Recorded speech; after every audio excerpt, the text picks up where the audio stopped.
اور خصوصاً وہ جو رہبر شہید نے پاور شفٹنگ کا کہا تھا ویسٹ سے ایسٹ کی طرف، بالکل بالکل، وہ بھی متحرک، وہ ابھی بہت تیزی کے ساتھ جو ہے وہ ہم دیکھ رہے ہیں۔ اب دنیا چند قطبی نظام میں، جس میں امریکہ کی حیثیت ابھی بھی باقی ہے، دنیا کا نمبر 1 امریکہ اقتصادی حوالے سے ابھی بھی،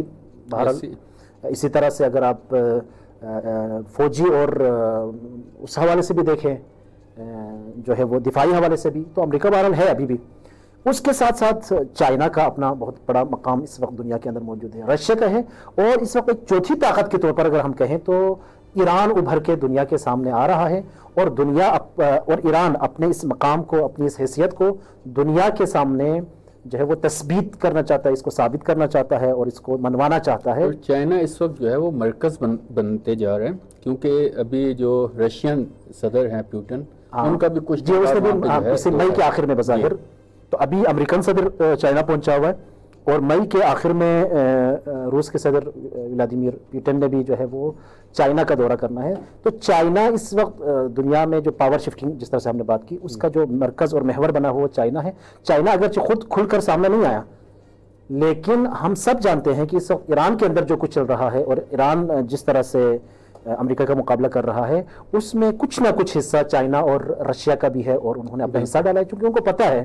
کہ جو فرنٹ پر اس وقت امریکہ کے سامنے لڑ رہا ہے وہ ایران ہے، اور اگر خدا نخواستہ ایران کو کچھ ہو جاتا ہے تو اگلی باری خود ان کا چائنا اور رشیا کا یہاں پہ جو ایک کیا کہتے ہیں کہ ایک جو ان کا یہاں پہ خود مختاری ہے، اس پہ بھی سوال آ سکتا ہے، اور جو ان کے تجارتی معاہدے ہیں ان کو بھی نقصان ہو سکتا ہے۔ یقینی بات ہے کہ اگر ایران میں ایک ایسی حکومت ہوگی جو امریکہ مخالف ہے تو وہ چائنا اور رشیا کے مفاد میں ہے، لیکن اگر امریکہ اتحادی حکومت یہاں پہ خدا نخواستہ بنتی ہے تو چائنا اور رشیا کے لیے مشکل۔ بالکل اسی طرح جس طرح سے پاکستان میں چائنا نے جس طرح سے ایک بڑا اہم معاہدہ کیا ہے پاکستان کے ساتھ سی پیک کا، تو اسی طرح سے ایران کے ساتھ جتنا میرا علم ہے، جتنا مجھے یاد ہے، 400 ارب ڈالر کا ایک بڑا جو ہے وہ معاہدہ کر چکا ہوا ہے چائنا۔ تو واضح سی بات ہے کہ چائنا نہیں چاہتا کہ ایران کے اندر ڈی اسٹیبلائزیشن آ جائے، ناامنی آ جائے۔ اس حوالے سے بعض خبریں یہ بھی ہے کہ چائنا کی طرف سے ایران کے اوپر ایک حد تک پریشر بھی ہے کہ ہرمز کے حوالے سے جو نیا سسٹم بننا ہے، آبنائی ہرمز سے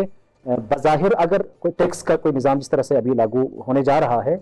تو اس میں سب سے زیادہ ممکن ہے کہ وہ ممالک جنہوں نے سب سے زیادہ ٹیکس دینا، ان میں سے ایک جو ہے وہ چائنا ہے۔ چائنا کو بہت زیادہ ٹیکس پے کرنا پڑے گا، لیکن اس کا راہ حل موجود ہے۔ ایران اور چائنا کا آپس میں اتفاق ہو سکتا ہے، بالکل ہو سکتا ہے، جو ٹیکسز کی ریشیو یا ٹیکسز کی مقدار دوسرے ممالک سے لی جائے گی، یقیناً وہ چائنا سے اس طرح نہیں۔ جی ہاں، البتہ بعض تجزیہ نگار یہ بھی کہتے ہیں کہ چائنا کے لیے آبنائی ہرمز امریکہ کے تسلط اور کنٹرول میں رہنے سے زیادہ بہتر ہے کہ وہ ایران کے کنٹرول میں رہے۔ تو بعض خبریں جو ٹویٹر وغیرہ پر چل رہی ہیں اس میں یہ بھی ہے کہ چائنا نے یہ کہا ہے کہ ہم آپ کو ایران کو ایک بہترین پروپوزل بنا کے دیتے ہیں، اور امریکہ کو بھی اس پر منوا لیں گے، تو ایک درمیانی راستہ نکالنے کی جو کوشش ہوئی۔